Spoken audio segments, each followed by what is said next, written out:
Well, was it worth waiting for? Yes? Thank you. Thank you. Thank you. Excellent. Okay. Tell us a bit about your father. What was he like, your dad? He was your first teacher. Was he strict? Yeah, he was very strict. Just like every father. Yeah, he was my first teacher, and he actually graduated from music major in college. But he told me that he could only teach me for 1 year, and decided that I need a better teacher. That's what he said. Yeah. But I think he really instilled something that's really important in me, which is the true love of music, as he's such a crazy music lover and bought thousands of discs at my home and made me listen to them every single day. So it's amazing, as a pianist, I guess, because you practice so much. I don't know how long you practice for a particular piece, but obviously, whether you're a younger age or even now, how many hours do you do to get it perfect?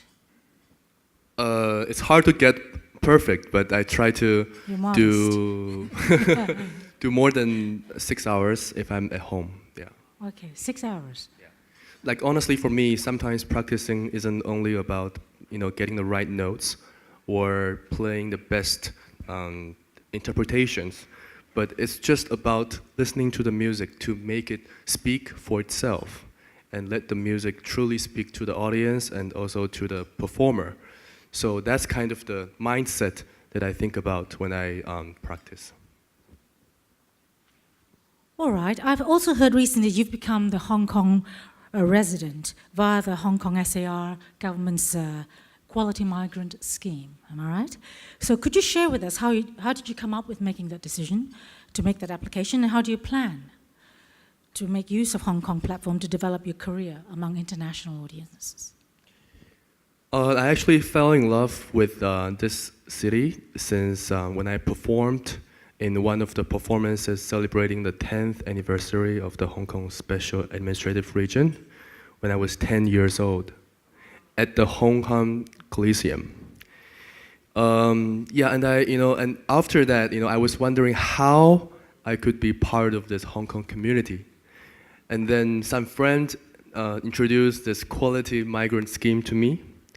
And then, and me and my parents were both quite excited and thought, if there's a chance, maybe we can apply for it. But then I was too young back then to apply for it. And last year, I met someone, a very friendly friend from the TDC, after one of my performances in Hong Kong. And then she mentioned about this Quality Migrant Scheme again, and then said perhaps it's the right time for me to try again. So I did the application, and fortunately, I was able to be qualified with it and became one of the Hong Kong community since 2 weeks ago. Thank you. Thank you.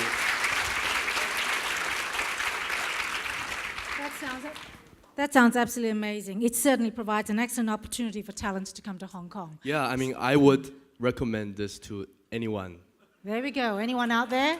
Anyone who is talented and can speak 2 languages. That's a minimum, right? Yeah, requirement. I think so. Exactly. As one of the youngest successful applicants of the Quality Migrant Scheme, how do you plan to make contributions to Hong Kong then, if that's the case, going forward? Yeah. I really hope that classical music can be a kind of relaxation for everyone. And I want to really use my 2 hands to really bring some kind of good energy to all the Hong Kong community, because I can feel so much intensity being in this city. And I know that everyone, all of you, are under so much pressure every day, same as me. But I think pressure is good because it makes us stronger.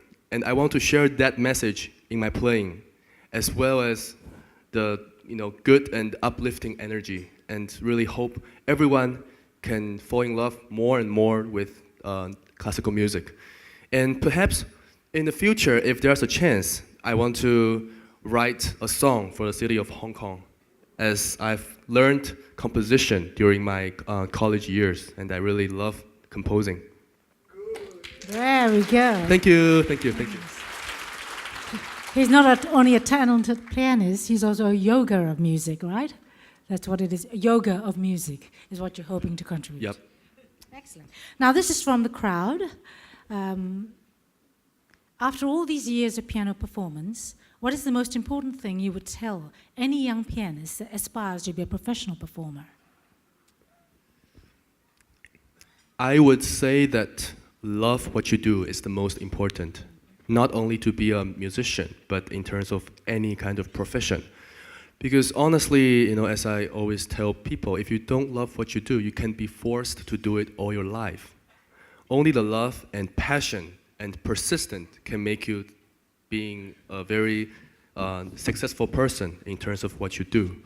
So I really hope that, everyone needs to really love what they do and be really persistent with it and never give up. And don't take talent as granted. It's something that brings you convenience. Thank you. This is a good one. How did you get your nickname, Niu Niu? So it used to be my nickname because I was born in the ox year, according to the Chinese calendar. But after I performed in France for the first time when I was 7 years old, and Germany when I was 8, people, in Europe, told me that maybe I should use Niu Niu as my artistic name so that everyone can remember. And I think that was right, that was correct. But now I also want to let everybody know my real name, Zhang Shengliang. Very good. Niu Niu was actually born in the year and the month of the Hong Kong handover. Yes. He's born in 1997 at age of 21. He's talented, he's handsome, he's good looking. Thank you. I want to ask you, what does a Mrs. Niu Niu look like? What should she possess? You mean Mrs. Zhang, you mean? Mrs. Zhang. Okay, Mrs. Zhang. I apologize. Everyone said, she must be a musician also, but honestly, maybe I would rather not, because otherwise we may fight very often. But even if she is in a different field, I think we can still exchange ideas as long as she also loves listening to music, and that's one quality that I hope she can have, and especially love listening to my music. And I obviously hope she can, just like me, love Hong Kong. Very good. All right, those eligible, line up. There's a few out there waiting for you. Hey, just a quick one. This one is quite interesting as well. They said, can you tell us about the pieces you played for us today? Yes, the first piece is Mendelssohn Rondo Capriccioso. Is also included in my latest album under Decca Classics. Yeah, this piece, I think it's not so complicated to comprehend, but it shows so many aspects of piano playing. There's the very lyrical singing melodies. There's also the very virtuosic passage. There's also humor inside of it.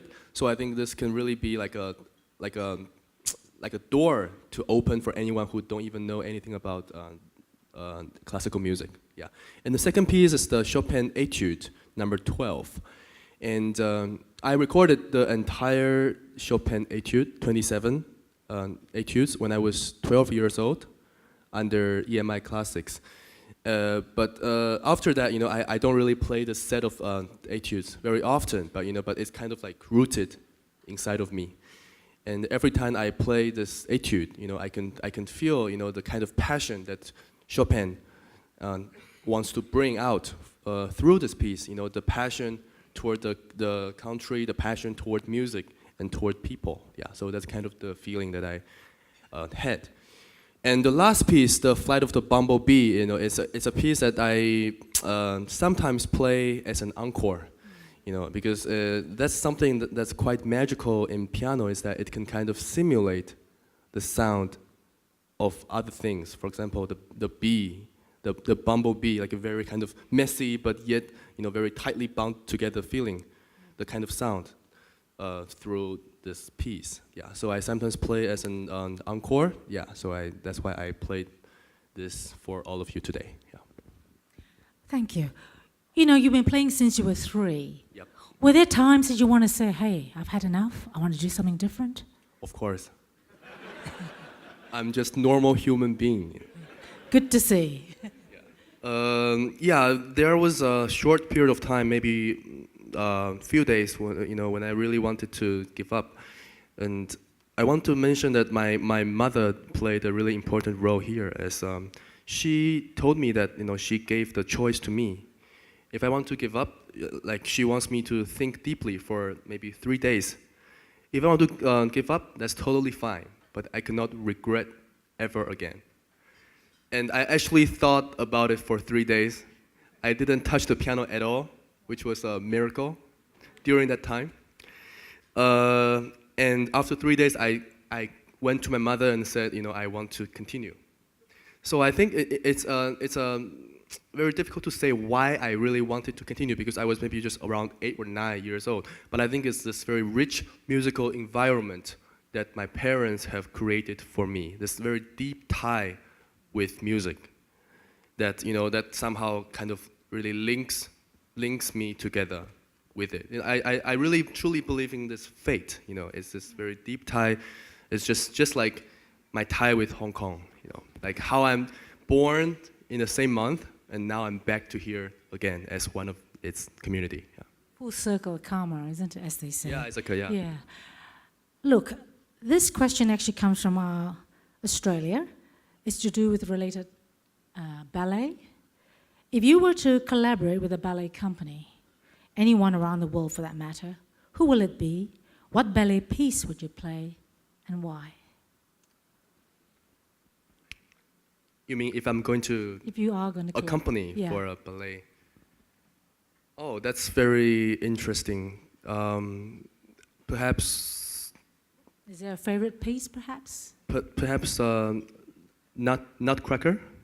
Ah, yeah. Very good. Maybe, yeah. Because honestly, I have so many friends who are ballet dancer. As I graduated from Juilliard, and in Juilliard, dance is one of its top 3 majors. So I actually enjoy kind of talking and chatting with some ballet friends. And one more thing that I want to share with everyone is that I treat my fingers as the leg of ballet dancers. So when I play, I don't just hit the keyboard, because that's percussion. And I actually think about how I touch the ground and really interact with it. And I think that really kind of change like someone's perspective of piano playing. Do you ever forget any notes, make a mistake? You seem Of course I do. But I pretend not. It's take an expert ear to hear that, I guess, isn't it? Yeah, that's one more thing. Like everyone can make mistake, but the important thing is that that you really bring like the entire of yourself out and really play like what's that phrase like play like all out of you. That for everyone. That's kind of my attitude when I perform on stage. Yeah. He travels a lot, this gentleman. He goes around, and he was saying to me earlier, he can travel for concerts, like in 16 different cities in one particular go. And obviously it's very taxing on him. But maybe you want to share how you handle all this travel and then playing and get moving on again with the rest of us. I think the most important thing is being disciplined. That's one thing that many of the young generation lacks, and I think it's important for one to have certain kind of discipline for yourself in order to truly achieve what you want to achieve. So when I, for example, one time I performed in 16 different cities under 23 days, and that was really tough because I had to travel and and be ready all the time. But I had this really strong mindset and really control when I need to rest and when I need to eat. So I think that's a very valuable experience for me as a young pianist. Well, thank you very much indeed. Is there any other questions from the crowd? You want encore? Oh, here we go. One more? One more? Can you do one more? I've got a question here before you do your final performance. Gonna make you work, you know that. Yeah. What are your next concerts, recitals? Playing for presidents like Z, is it actually very impressive? Pardon me? Playing for presidents like President Xi Yeah. Jinping, is it actually very impossible or impressive? Both. Read this right.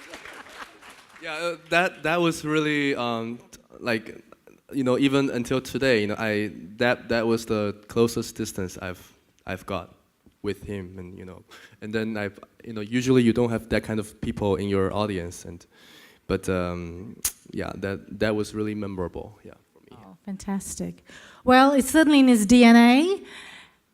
I wish you all the very best in your future going forward. No doubt we hear a lot more about you, and you've got to come to Australia where I come from. You haven't played there yet, so I need to speak to Desmond, your Mr. Agent, and then get him across.